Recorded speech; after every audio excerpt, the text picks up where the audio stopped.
High school senior service projects are a great way to get young people involved in the community. So when it came time to think of his, Phoenix High soccer star Qasim Akil thought even bigger, and it took him halfway across the world.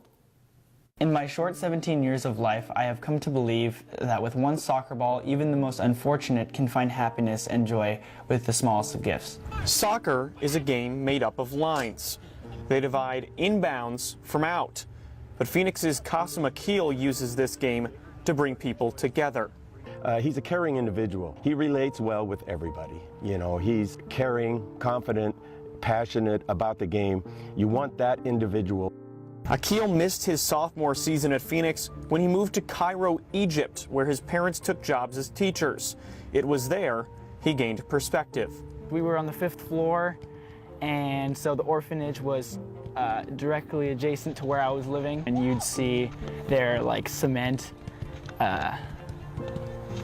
field, if you want to call it that, and it was terrible. There was a bunch of potholes and everything. At first, Akil donated his time, playing soccer with Egyptian orphans, his new friends. In time, he gave them more. While I was living there, I donated, just stuff that I brought over that I didn't really need, either I grew out of, or a lot of soccer jerseys that I didn't use anymore. When I left, I donated 10 soccer balls. Akil came back to the U.S. after 6 months. When it came time to think of his senior service project this summer, he sat down and wrote an essay proposal. One ball, one shirt, one pair of shorts, and maybe even shoes can bring a smile and feeling of pride to someone who has little joy and experiences suffering on a daily basis. He decided he would collect soccer equipment and money to give back to the Egyptian orphans he met, as well as Syrian refugees living in Lebanon. Clothing and shoes are a necessity for survival. Sports are what brings people together and can bring joy even if it is only for a few moments. Akil partnered with Soccer Post, a local soccer store, and started collecting clothing and resources.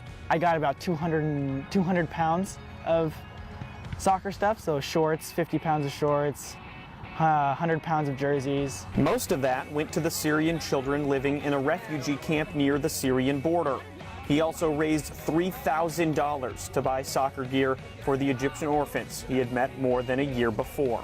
He can't speak directly to the people he's impacted, but with the dribble of a ball, the gift of a smile, he tells them all they need to know. They spoke Arabic, but I don't, so I used soccer to do that for me. In closing his essay, Akil perfectly wrapped up what he aimed to do, what he would eventually accomplish, and what he hopes to continue in the future. Maybe those I have the privilege of coming in contact with will be able to smile and enjoy, at least for a small moment, a game of soccer.